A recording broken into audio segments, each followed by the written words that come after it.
just half a percentage point, and mostly because of sky-high gas prices. CBS News business analyst Jill Schlesinger. What we are seeing is just the beginning parts of consumers pulling back in some areas to be able to afford higher energy prices. What are those areas?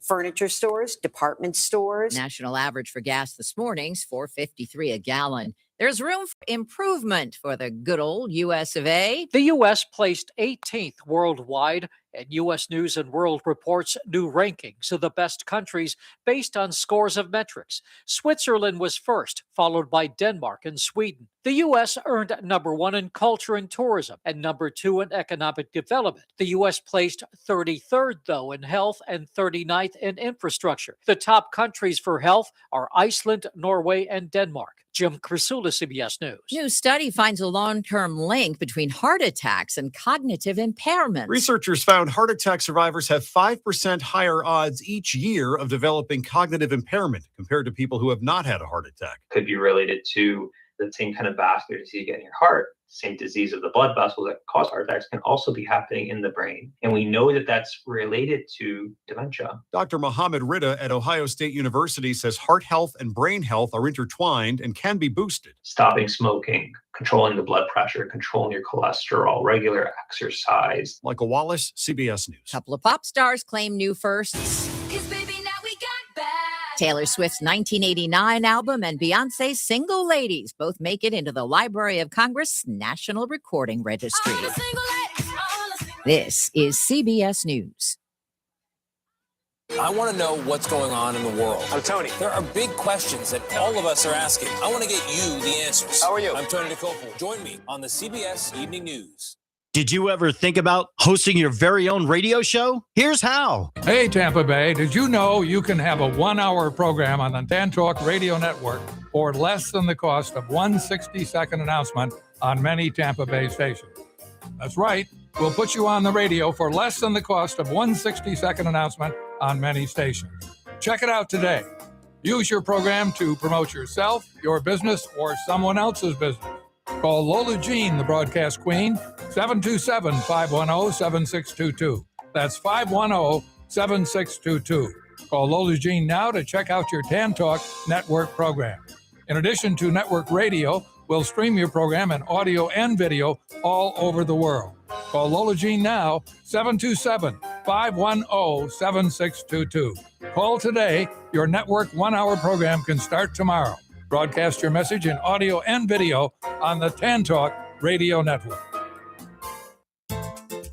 Tune in Fridays at 11 a.m. for the Brand Builders Radio Show, brought to you by Professional Systems Printing and Promotions. They'll talk about everything from printing your business cards to brochures and banners. Hey, they'll put your name and logo on just about anything. So let's build something together. That's the Brand Builders Radio Show, Fridays from 11 a.m. till noon, here on the Tan Talk Radio Network.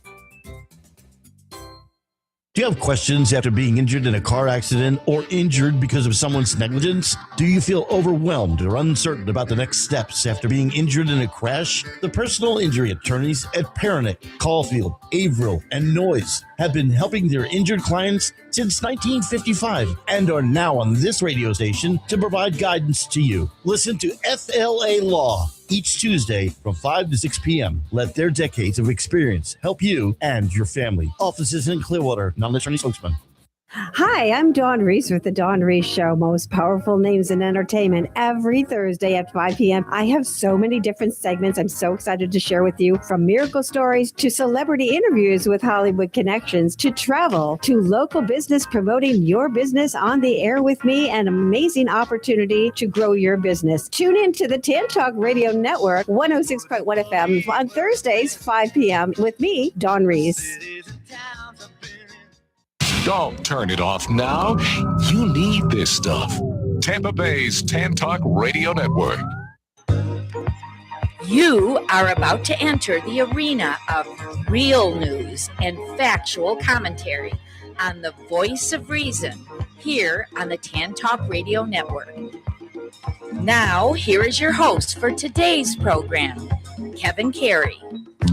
Okay, we're back for our second hour, and I want to again mention we will open the phone line. So if you'd like to call us at 72. I guess I should have mentioned the phone number last time, but it's 727-441-3000. And for 10 minutes from 10:35 to 10:45, we solicit your thoughts, good or bad in between. We do want this to be an opportunity for other thoughts beyond those. I think it's fairly easy to understand. We have very strong feelings about what we're seeing in our society right now. But and I'll say on that point, Kevin, I always welcome thoughts different than my own. That's the only way we can learn. Certainly there will be disagreement, but unless people open their ears and pay attention to each other, nothing gets solved. Yeah, I mentioned last week, and I'll mention again, I think one of the mistakes we've made is, all Trump, they must be a bunch of racist, Right. misogynist. One of the things I've suggested we do in the next year or two is just, shut up and listen. Why, Joe, why did you vote for Trump? I mean, I think I have a feeling it was mostly economic issues, which are going to be Trump's downfall, right? Because he hasn't solved any of these issues. But to listen and right, our neighbors are not bad people. Mm-mm. We share values. I have many good friends who are Trump supporters. We don't talk a lot about that. They don't listen to this show. I don't think although I'll send them our show, they don't probably listen to it. But I'm sure we share many values. And the way I do it, Kevin, is and within groups of friends, within family, I just put it out there very simply, very calmly. I understand you voted for Donald Trump. Can you explain to me why? And then the next question under current circumstances is, do you regret that vote?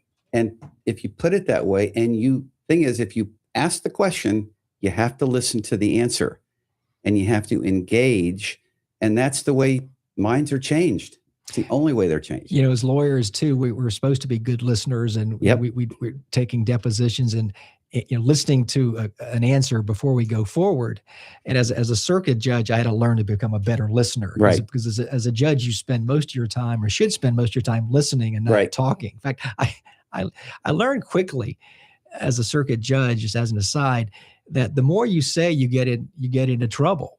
Oh, absolutely. The better judges say very little, and then they take the case under advisement and they rule. As a lawyer, I taught myself the rule that if I was taking a deposition or making an argument in a courtroom, if I had even the slightest doubt regarding whether the next point I was going to make should be made, I learned, don't make it.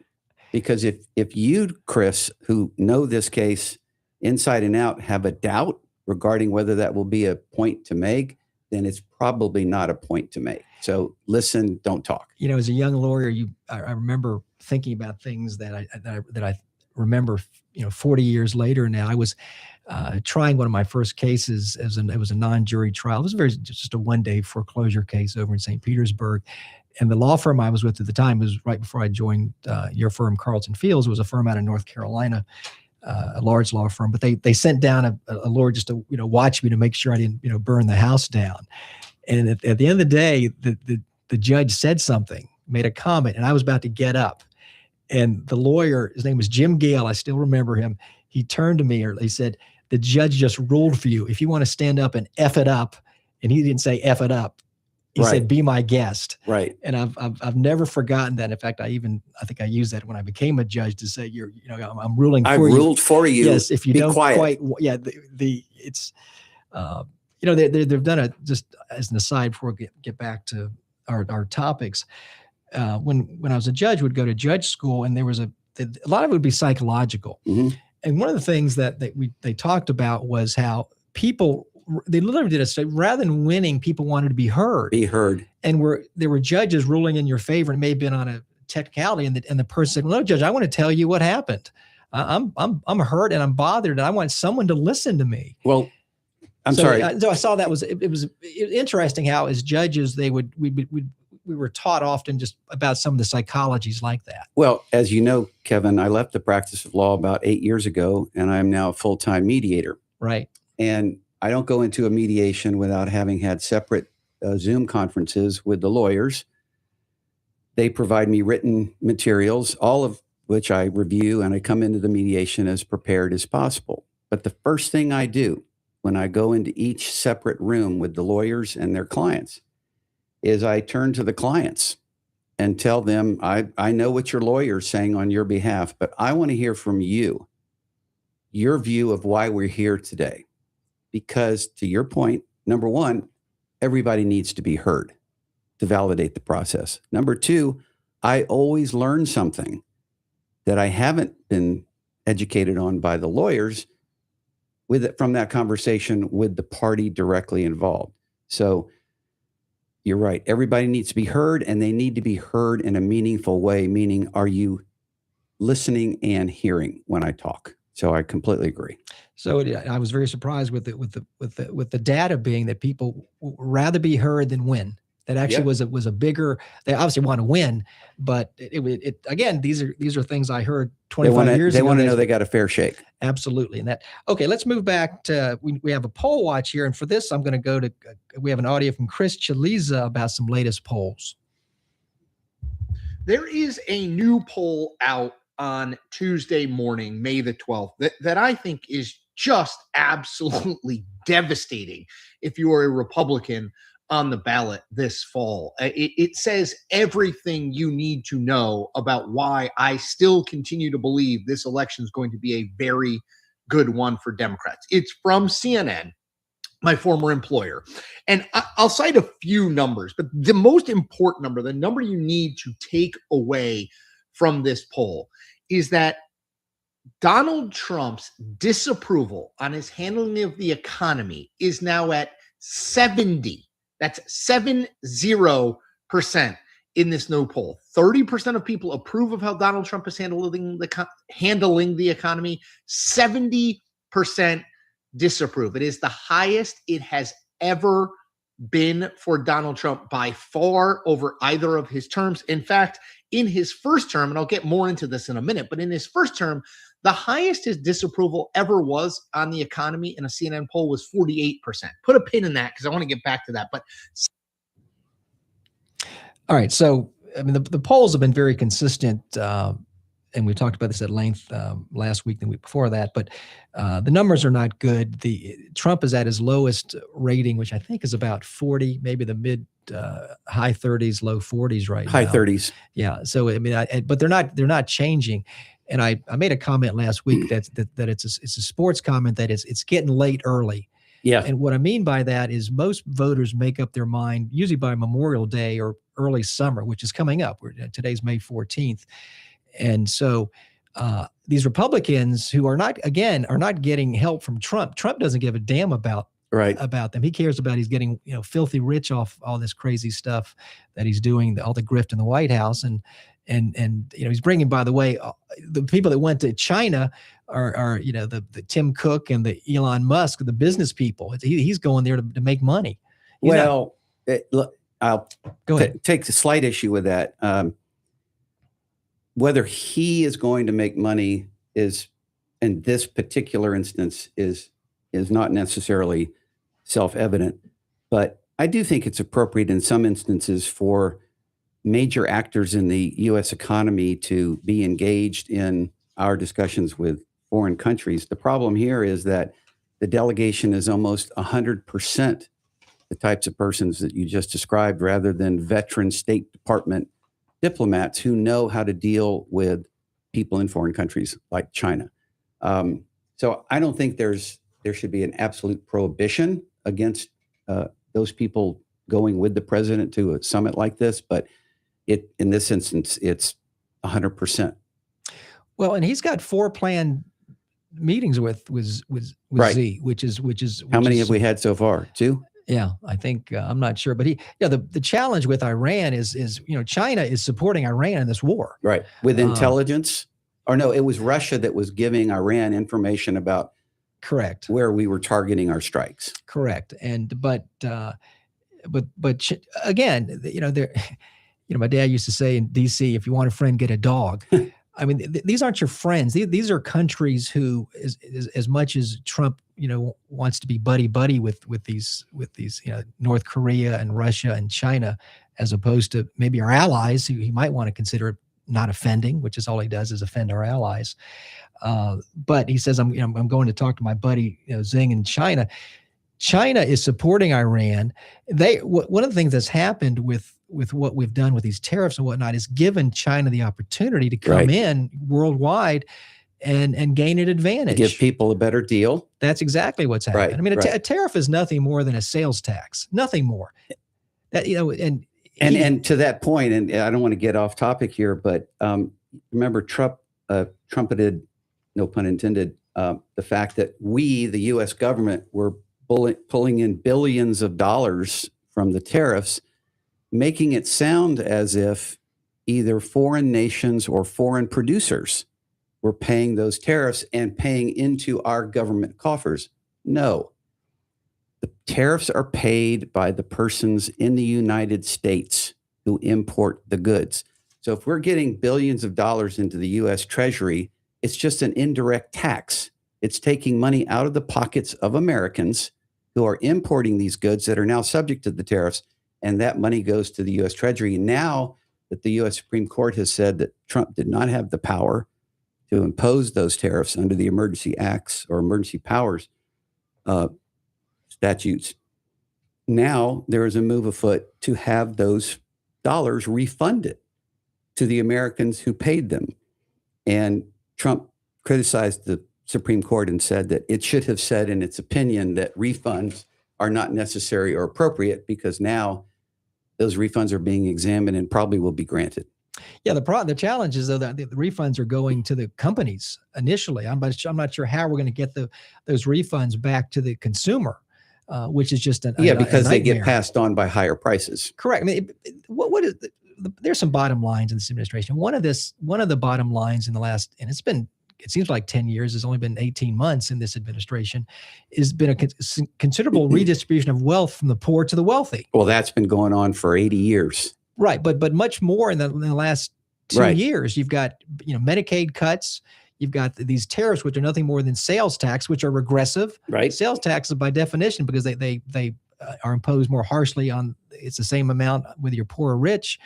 But that's what Trump promised. And you've got gas prices through the roof. AAA has now said the average price of regular is now $4.50. I think it was actually, I heard this morning, $4.88. So, and that's not even, if you get higher gas, it's more. But people know that when they get gas, and this is one of the problems Republicans have, is every time they get gas, they're reminded of this son of a bitch in the White House, of what's happened. Yep. Ding, ding, ding, ding, ding. And this is caused by this war. Yep. And Trump has acknowledged that there's no guarantee these prices are coming down. They even, back on the war issue for a minute, acts as if this war is over, which it's not. They're claiming that when they're shooting upon these ships in the Strait of Hormuz, it's not part of the same war. That's right. Well, that's not war, even though they're killing people and shooting at people. Right. It's just insane. And part of that, if you recall, is that there's the War Powers Act that requires the president to come to Congress within 60 days after initiating hostilities against a foreign nation. Not a declaration of war per se, but to get authorization. And their story was, well, if we say that this war is over and we begin a new exercise and we call it something else, then that 60-day clock is reset, right, and runs over. It's an absurd proposition, but it's what they're trying to do. Well, if the war is over, why is the number now gone from 25 billion to 29 billion? Right. Which is the latest estimate. And again, beyond the cost, there are a bunch of cronies from Trump who are making money off war, because people do. There's the whole. You remember back under Eisenhower, the military-industrial complex. Right. There's a group of people, including what happened with Cheney and in the Bush administration with Halliburton, who got very wealthy. A lot of people love to have war. These people all need to be fed and whatnot.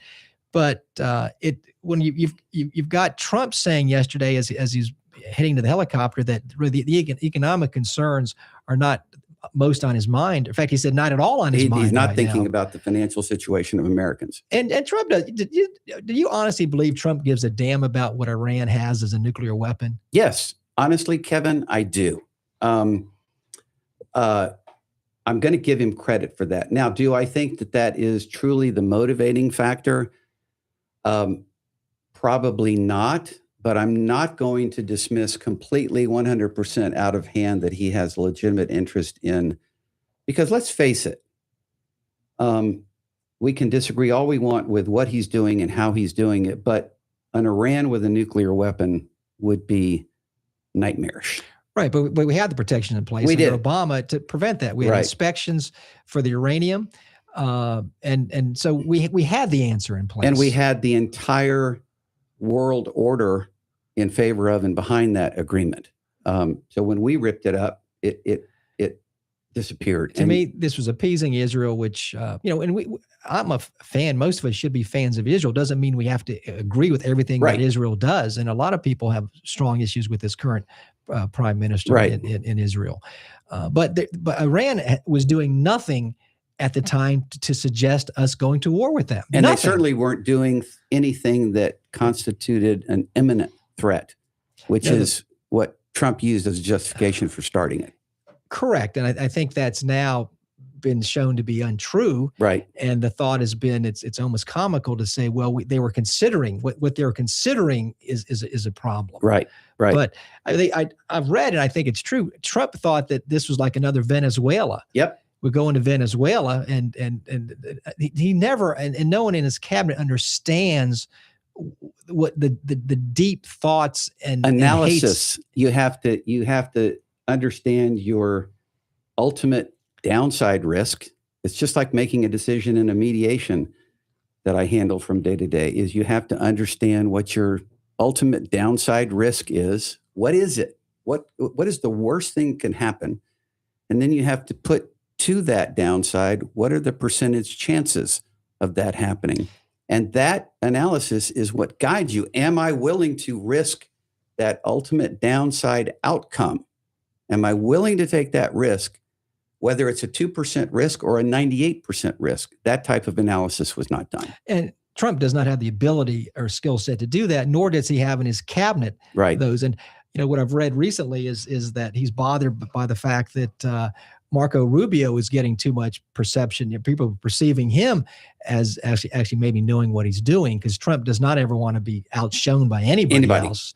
And that as shown by his Trump won when his cabinet members, most of them did not support him in his reelection. And by the way, I think I'll make a prediction. I think Marco Rubio will be the Republican candidate in 2028.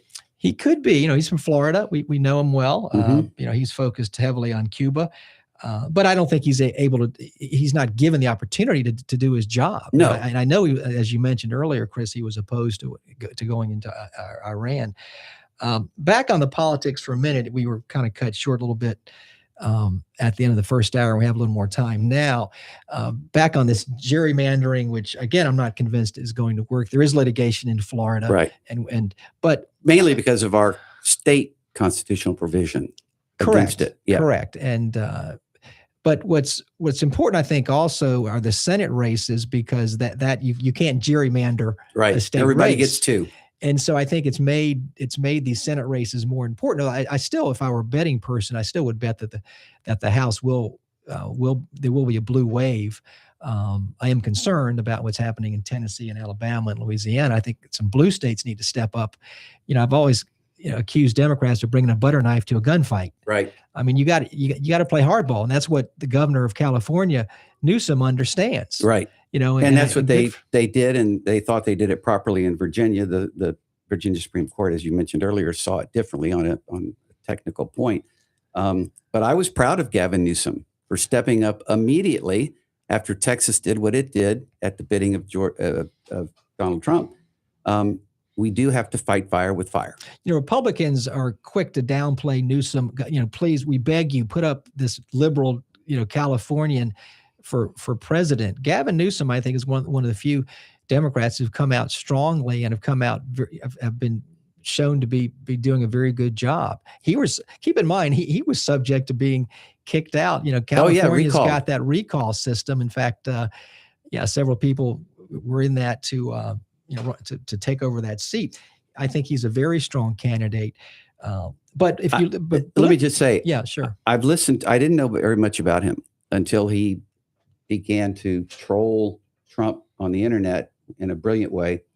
and speak out. And I have been very impressed by his thought process, by his intelligence, by the way he articulates those ideas. And I don't read books anymore. I listen to them, and I just listen to his somewhat autobiographical, A Young Man in a Hurry.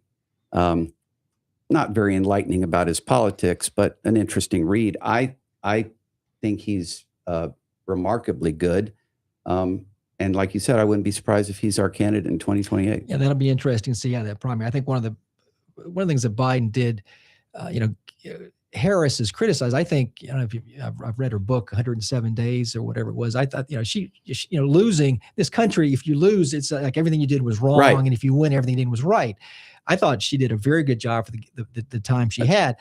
I criticized Biden, though, for not doing what he said he was going to do, which would extract that cancer from the White House, which he did, and be a bridge to a new generation of Democrats. So there never was the primary, which would have given us the opportunity as Democrats in 2024. But because of this gerrymandering, I think it is important to talk a few minutes about these Senate races. There was a time about 6 months ago where I think nobody thought there was any chance the Senate could turn. It's now 53-47. So you need 4, though, because a 50-50 tie would be broken, by, as you know, by the Vice President Vance. So you need 4. And 4 to switch. 4 to switch. And you need North Carolina. We've talked a lot about this. I won't talk a lot about it, but North Carolina, there's a new point that I want to raise. North Carolina looks strong. Maine, strong possibility. Collins is in trouble, although she's often in trouble, but she's down in the polls. Alaska, the incumbent is in trouble. I think we're going to pick up Alaska. So if you get those 3 seats, now you've got to maintain Georgia. You're going to, Michigan is now in play. The Michigan senator who's a Democrat retired, but you need 1. You need, and what was in play. You mean 1 in Michigan? Well, what I'm saying is, no, I'm saying if you keep if you pick up the 3 seats in North Carolina, you need 1 Maine, more. you need 1 more, and where would they come from? Politics, and Trump doesn't understand this. Lyndon Johnson understood this. Politics is about counting. Lyndon Johnson, and if you read these books by Robert Caro, which are excellent, he spent hours and hours on the phone, and you can even listen to this these telephone calls. It was all about the numbers because he had been the majority leader in the Senate, and he knew that legislation is voted upon and you have to count the heads, count the noses. So he had that background. So what's happened now, you've got to count, you got to look at these states and maybe people that aren't kind of as wonkish maybe as we are about politics. I'm not a wonk. but it's a counting game. So if you pick up North Carolina, Maine, and Alaska, you need 1 more out of either Texas, Iowa, Ohio, and what's new is now Nebraska. There was a primary in Nebraska this Tuesday, won by a Democrat who she said, if I win, I'll defer to Dan Osborne, who's an independent. The incumbent is who is leading in the polls, right? Yes, over the incumbent's named Rickert. So all of a sudden you've now added, and the people may think this is no big deal. It is a big deal because you've added 1 more card that you can play. All you need is 1 more card. Right. With politics, you win by 1, you win. And you see the consequences of losing, which the nightmare we now have with this administration that has caused lack of due process. Murders on the high seas, these wars that are going nowhere and killing people and costing us, $1 billion a day, right? Not a month, a day. If you have any thoughts that I have concerns about this, but let me make a point about that. And I said to a friend, Tuesday of this week, I said, I woke up, I wasn't concerned, I wasn't anxious, as I had been since the election in 2024, I woke up angry. And what I was angry about was that the principal pillar of our nation is free and fair elections. And the more I hear about what might be in the offing for our elections upcoming, including suggestions of having law enforcement or military officers posted close by polling places.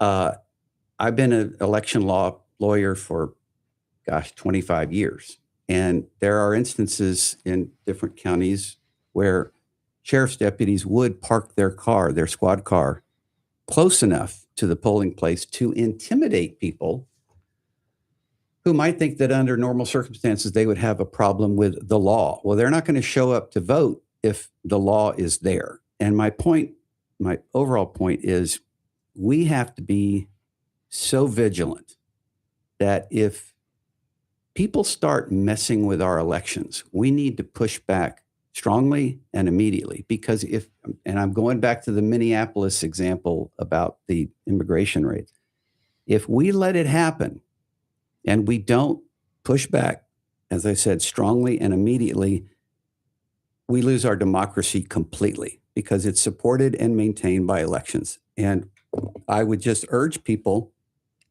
stay informed, listen to what's happening with respect to in-person voting, with respect to mail balloting, pay attention to what's happening. And if you think that you are being treated unfairly, say something about it.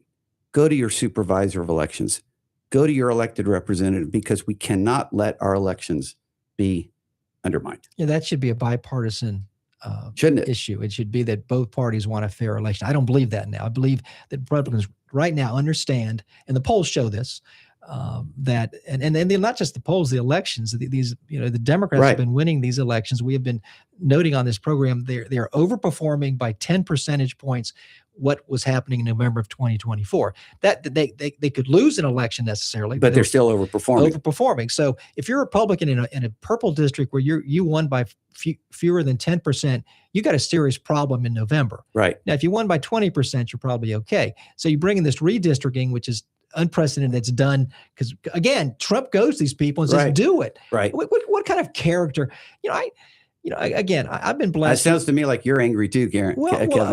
I came from a family of I was blessed with a father, and they were high achievers, but it wasn't so much that, it was their character. Right. And these people have to look at themselves in the mirror. They know what they're doing is wrong. They know you don't redistrict every 5 minutes for political purposes. And it's a mystery to me, Kevin, because these are not borderline issues. They are so demonstrably and without question wrong. I don't know how the people you were just describing, in fact, do what they're doing, which is to remain silent in some instances, and in many other instances to assist what the president and his people want done.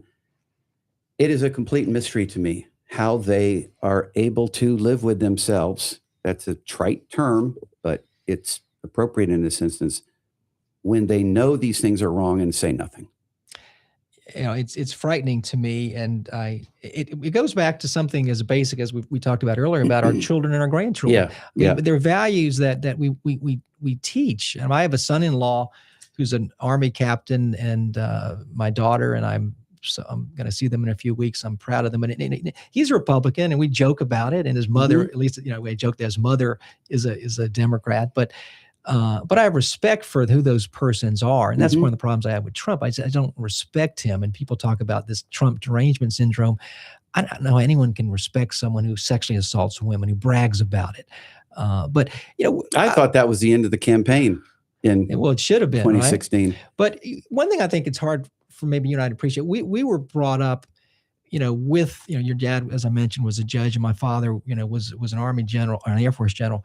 Who are here? What about the people that don't, the poor black person who's driving while black, or is has to have, they talk about the talk with, the black mother has to give the son about you're treated, they are treated differently than we were. We had this benefit of growing up with an advantage. And feeling that if something was wrong, we could seek redress, and in some instances be successful in seeking that redress. And we are duty bound to be the voice of the people that you just described. Those who have no voice, more importantly, feel that they have no voice, so they basically give up. And that's that's exactly right. And that's what this administration wants to do in terms of voting, in terms of how they're dealing with these immigrants who have every right to be here. So you're exactly right, and we do have an obligation, because it doesn't really affect us that much, Chris. You and I we're blessed. We have great lives. It bothers us that we see this happening to other people who don't have the access to power that we have. You and I know the U.S. attorneys. We know the federal judges. Right. We know our senators. We know them personally. We can pick up the phone and call them. Doesn't mean they always agree with us, but what's happening in our country, there's people that don't have that ability, which is the vast majority of those people. We're blessed to be in that minority of people that grew up to that access. But they don't have it, and they're afraid to go vote, or they're going to get arrested, and not even rightly so. They're people that are going to asylum hearings, Chris, who are being arrested. They're not in here illegally. That's a whole other discussion. That to me is the absolute worst part of the Trump immigration enforcement effort. Is people will argue, well, there's a legal way to do this, and there's an illegal way to do it. So these people, to your point, are doing it, trying to become citizens or residents the legal way. And they have a hearing in a courthouse scheduled as part of that legal way. And the officers show up and arrest them at the courthouse. If you don't think that's happening, listen to Dan Goldman, who's a congressman I know from Dan. Yeah. New York. Who used to be was a counsel for the Democrats. Right. It is happening. They're going to hearings in his district in New York and getting arrested and being arrested, and then not told. People don't even know where they are. It's so against this Constitution. It's disgusting. All right, it's time for our last break. We'll be back in a few minutes, and we have open phone lines. So if those of you want to call us and agree or disagree, call us at 727-441-3000, and we look forward to hearing from you.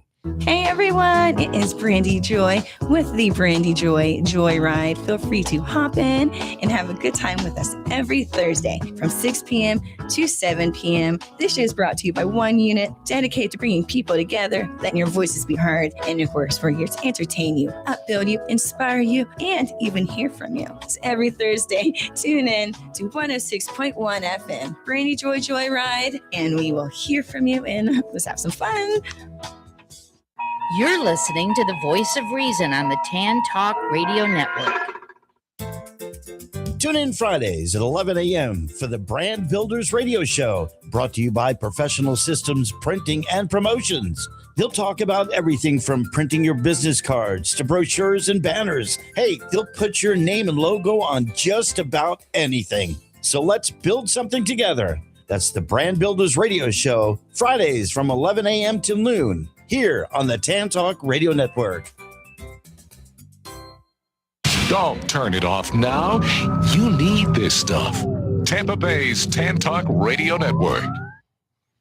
Okay, we're back here for the final 30 minutes or 25 minutes of our show. We're happy to have you listeners on as well as the viewers on YouTube. And I believe we have a caller, John from Atlanta. Is that correct?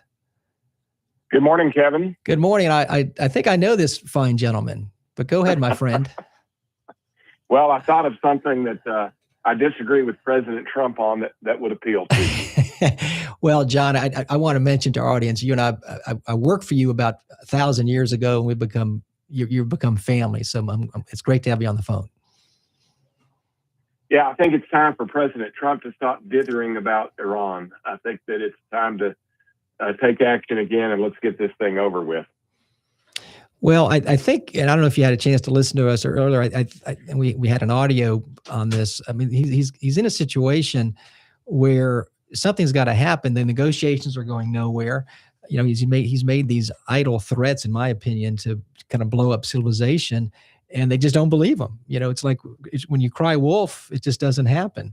So I know you're a Republican, and we were saying earlier, by the way, John, many of our friends are Republicans and supported Trump, and for good reason. So, and you're one in that category that I would respect your opinion either way. So I don't. Let me ask you, John, what do you think is going to happen with Iran? What's your thought? Well, I hope that he'll just pick back up on the bombing, and will bring it to a conclusion. I think regime change should have been one of the original goals anyway, because really you can't have Iran without a nuclear weapon with the same regime. They're just going to keep trying to come back and enrich uranium and build up their missile capacity that would protect the operations toward getting a nuclear weapon. And so you've got to have regime change. You can't make a deal with these religious fanatics who have no incentive to be a good citizen of the world.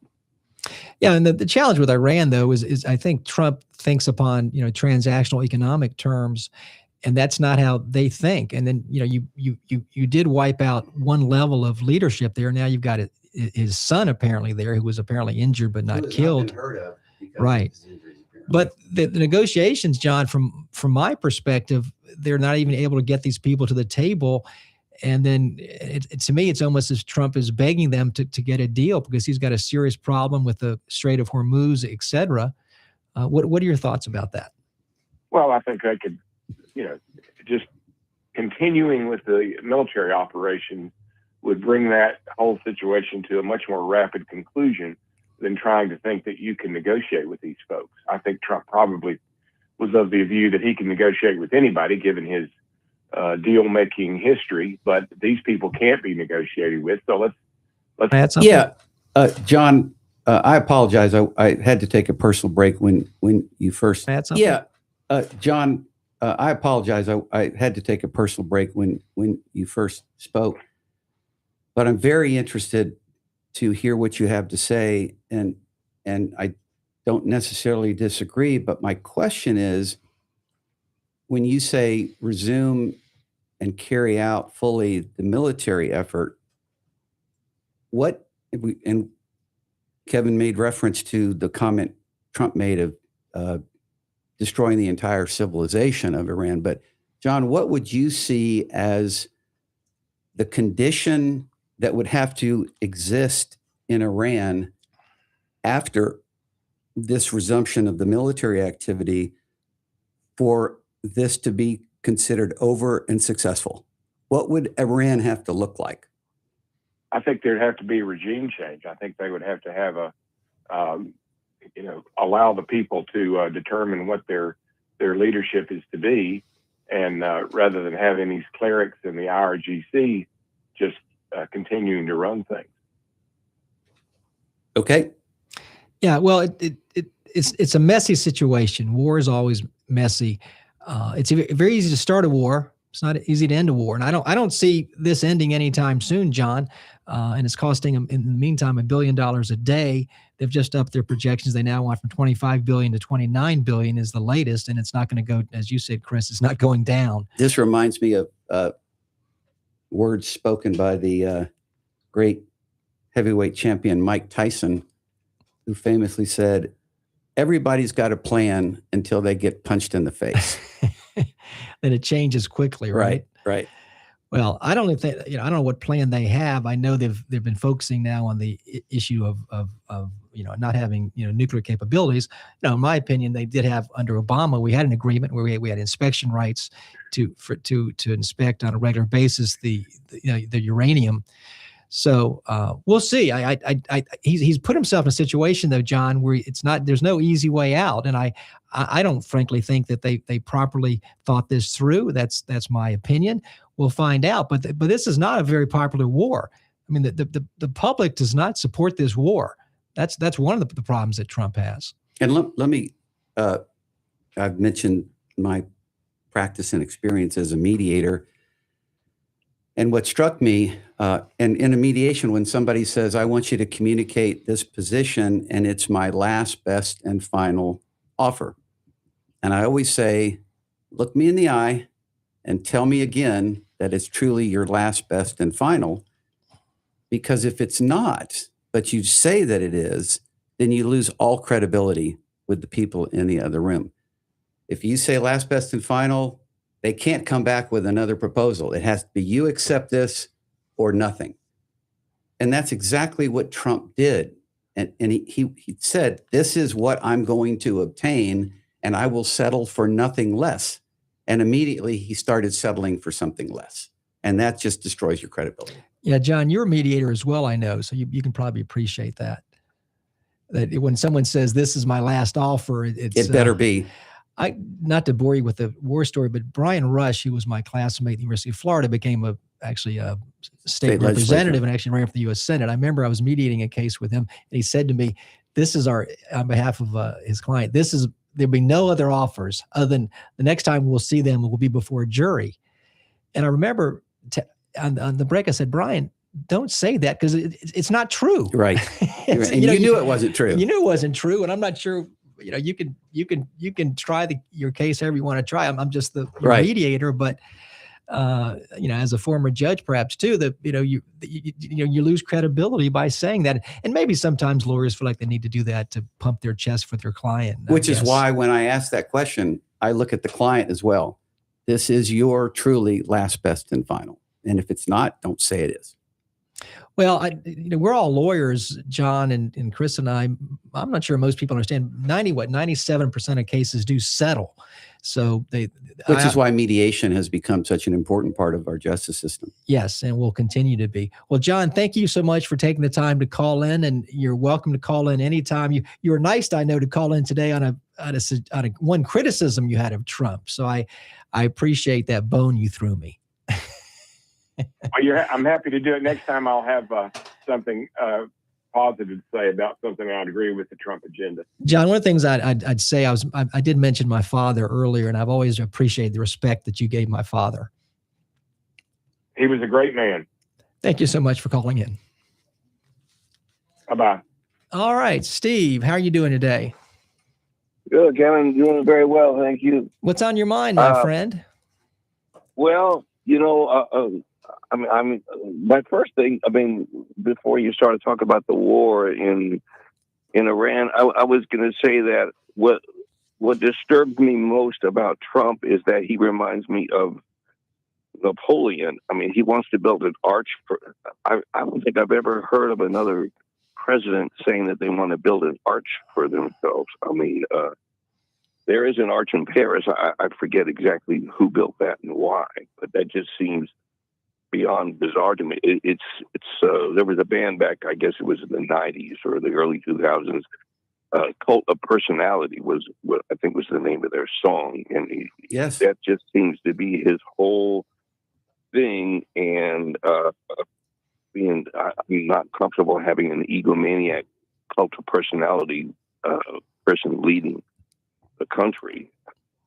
Well, apparently he wants his name on the on dollar bills now. It's always been if you ever looked at a bill, the Secretary of the Treasury would be listed on there. But he'd be the first president that also would have his name on the dollar bill. If you have any doubt about his level of ego. And Steve, to your point, I had heard about the plan for the arch, didn't really know what it entailed and where it would be. I've spent a lot of time in Washington, D.C., and I've told my son, who went to school in Washington, D.C., that when I would get in the taxi cab to drive or to ride from Washington National Reagan Airport to the bridge that takes us over into D.C. proper next to the Lincoln Memorial, I felt like I was in church. I had reverence for the place. I had reverence for the people who served there. That arch now will sit at the junction of that highway that I was just mentioning and the bridge, and it will completely block the view from the Lincoln Memorial to Arlington National Cemetery, which is a very meaningful and important sightline, if you will, to go from the place that memorializes probably our greatest president ever, who kept the Union together, to the people who died in that and other wars. And that arch will completely block that view. And there's no need for it. Why do we need the arch? Just like why do we need the ballroom? Why do we need the repainting of the reflecting pool? Those kind of things. Any further thoughts, Steve? We do appreciate you calling in. Any other thoughts you'd like to share with us? Yeah, just they tried to send me to Vietnam. I know your dad served in Vietnam, and yes. I know a handful of people. One that was in Tet, where they were under fire for I think 3 straight days. He went into a 12-step program and got cured, so to speak. His friend, the last time I saw him, did not. I don't think we haven't had a draft since, I guess, 73. I don't think people these days understand, the full implication of what they're advocating. And a lot of them want to send these people over there, and there's no skin in their game. It doesn't directly affect them. People are dying. You know? Yep. Well, this again, as I said earlier, this war is unpopular now. Before, I mean, you've had deaths, and you've had a huge cost, as well as people don't talk much about this, but they bombed and killed a girls' school in Iran. And there are innocent civilians who've been killed. We've on this show before talked about, as I mentioned to Chris earlier, about the history. We have a sordid history in Iran, and we're not. United States, we've made our share of mistakes in foreign policy, and we've accepted bad people for our own. So we're no saints here, but Iran, and there's no question that Iran is a society that does bad things, but there was no reason to go to war with them. Well, and if I may, Kevin, I want to go back to something Steve said, because it's very important. And Steve, you mentioned 1973. I turned 18 in 1972, so I had a draft card. My brother turned 18 in 1970. His year was the last year that they actually drew lottery numbers based on one's birthday. We were very relieved because his number was 271. I remember watching, Chris, the ping pong balls where they would with dates on them. And so for those who are listening and aren't familiar with the process, the draft lottery, the military draft lottery, placed you in line based on your birthday, based on how your birthday came out in picking the ping pong balls out of the randomly generated machine. But we were very concerned in our family about my brother until he got that number. And then the whole nature of the Vietnam War changed, because it was being fought almost solely by volunteers, no draftees, and the entire character of the American fighting force changed. And I think this country's commitment or lack of commitment to the war was affected by that. So I was interested that Steve mentioned the draft, because that's a long time ago. Well, there's talk now that anyone in Congress, their family members should go to war, because the bottom line is the poor are the ones that suffer. There's a disproportionate effect. Fight our wars. Yes, the wealthy get out of the war. I mean, the politicians, whether it was Bush or Trump, they never went to war. And although I'm a huge fan of Lyndon Johnson and I've studied greatly his history, he danced around it. I mean, John F. Kennedy did. He was on a PT 109. He was a war hero. But and his brother died in an airplane over Europe. That's correct. In fact, what I've read about that was that his brother, that was after his son or his brother, John F. Kennedy had been the war hero and ultimately wrote the book Profiles of Courage, but that he felt the need to, and he flew a very, very dangerous, almost a suicide mission. Yes. And just horrible. But there was some talk that was part of that was because he felt like he had to live up to his brother's legacy. Yes. He was the golden boy. He was, Joseph, he was the one that was, and also a good looking, right. He was the eldest of the Kennedys, but yes, I mean, it's again, what Trump does with, I'm going to blow you out of the, blow you off, the civilization off the earth. It's really, for any Republican or anyone, it's not a matter of politics to say this is acceptable is just wrong. And it fits into what we were talking about earlier, Kevin, that I don't want my grandkids to think that is the way to speak and to behave, to like Pete Hegseth and his maximum lethality. That's the talk of a bully who can't otherwise get anything done. They want to talk tough.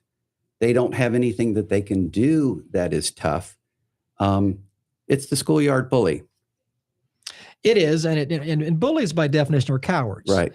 And Trump is consistent with that. When you push back with Trump, this is the irony there. If you push back with Trump, he backs away. And he has no ability to focus on any one issue. He talks about taking over Canada. He talks about Greenland. He talks about Venezuela. He talks about Cuba. But it's like a child with ADD or ADHD. It changes. And so, again, I think the people that support him, it's all about power and their careers and what's happened in the last couple of years. The corruption with the amount of money these people have gained, Yep. and including, by the way, insider trading with these senators and Congress people have made a lot of money knowing what Trump was going to do with these tariffs. So people don't maybe understand that level of corruption. And I has have been there. to mention that a reporter asked Speaker Johnson not too long ago, who spoke of the Biden crime family so often, and they asked him, well, what do you think of what's happening with the Trump family in the current administration compared to what you spoke about regarding the Biden crime family? And he said, well, and he actually said this, I was amazed. Well, the Trump people are doing it out in the open. The Biden family was hiding it, as if you do something wrong, but you do it in a way that is public and can be seen, it's okay. It was an absurd proposition, but that's the kind of pretzel that these people get themselves into. Well, and people need to understand too, and I mentioned this last week, is the level. People talked about, the Republicans about Hunter Biden. We're talking about $500,000, $500,000. We're talking about billions, right? Billions of dollars. People maybe don't understand that level.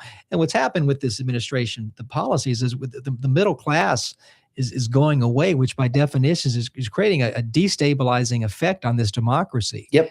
I don't think we ever, and maybe this is a benefit, Chris, we never understood how fragile this democracy was. It is a very fragile and is at a perilous state right now. Well, you may recall the famous line from Benjamin Franklin when I think it was when Washington was inaugurated the first time, and a woman in the crowd said, Dr. Franklin, do we have a monarchy or a republic? And his response was, a republic if you can keep it. Yes, and that's very, very true. And so I think we'll survive this. I hope we'll survive this. But we've talked a lot about some dynamics and issues, Chris, that I think we never thought we'd see in our lifetime.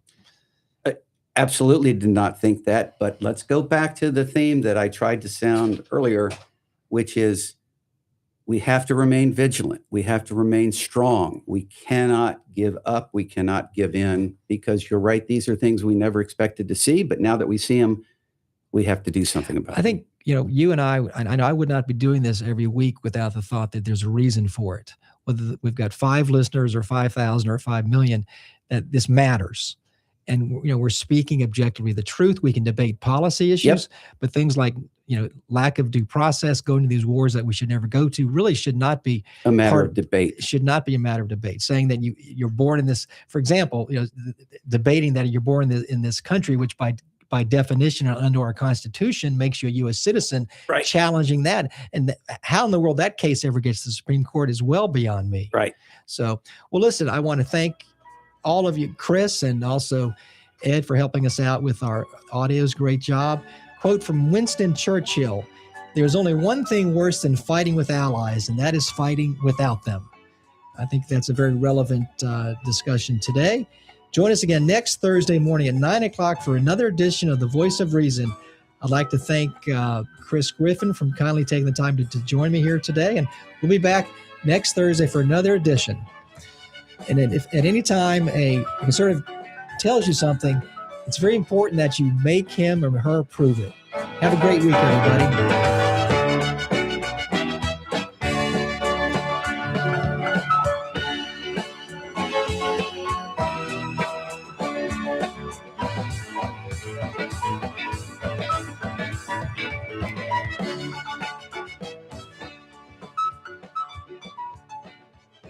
WTAN, Clearwater, FM 106.1. WDCF, Dade.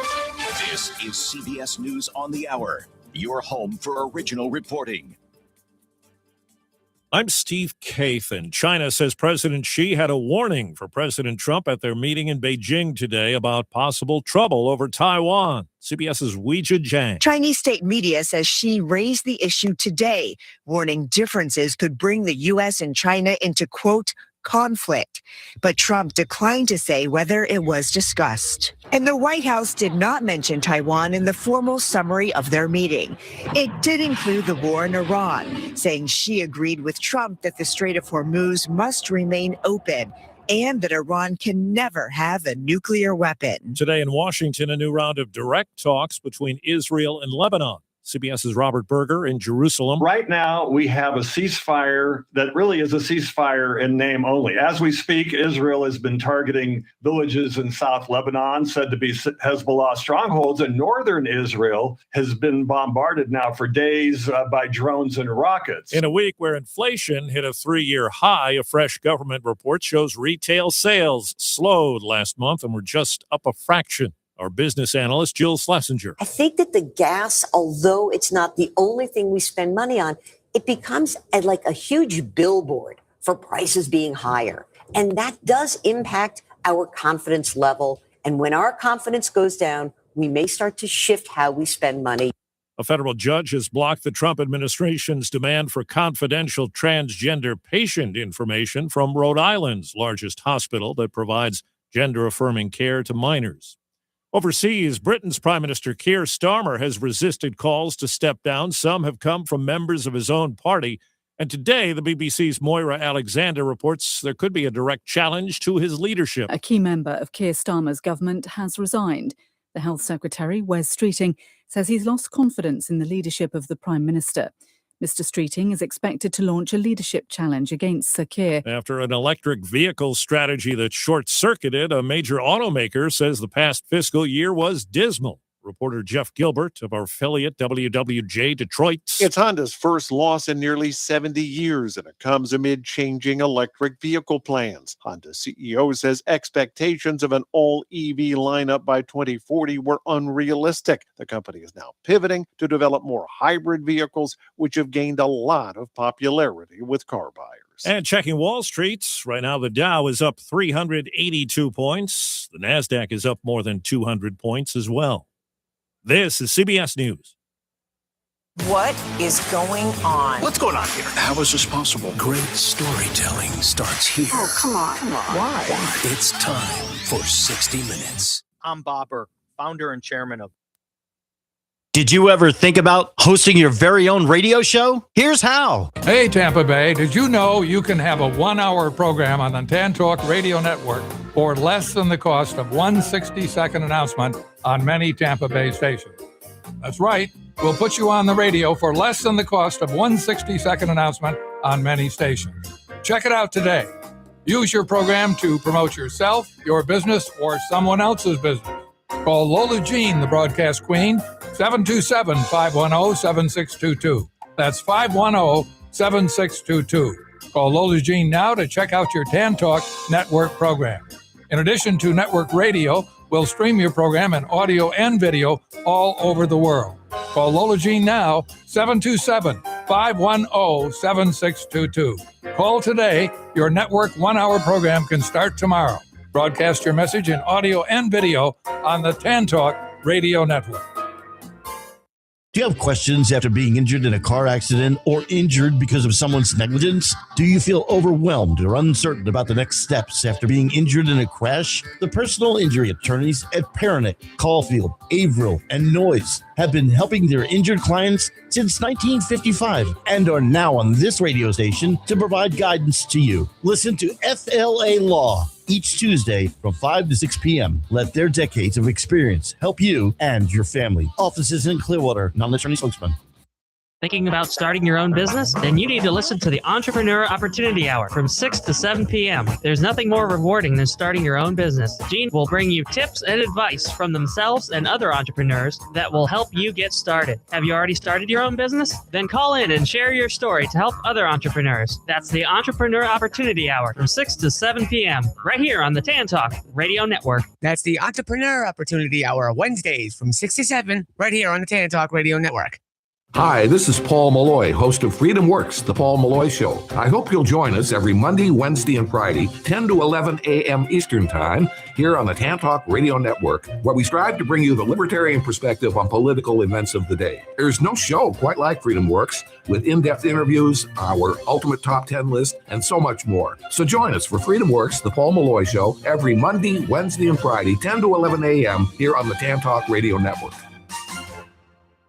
Hello. Hello there, Tampa Bay. This is former NFL and college football coach Jimmy Johnson. Listen to the Kelly Show every Monday starting at 5 p.m. They can sure use the attention. And this is former Major League Baseball player, Hall of Famer Wade Boggs. I also hope you listen to the Kelly Show every Monday starting at 5 p.m. They can darn sure use the money. Hi there. This is marine wildlife artist and conservationist Dr. Guy Harvey. Please listen to the Kelly Show every Monday starting at 5 p.m. They need to feel worthy. This is the Tan Talk Radio Network.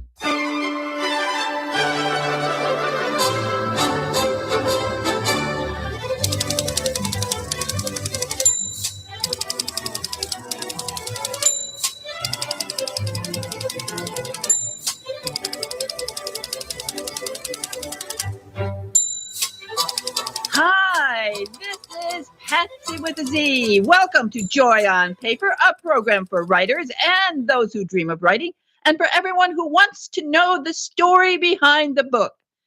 Now, today is a very special day. Of course, it's the 80th anniversary of D-Day.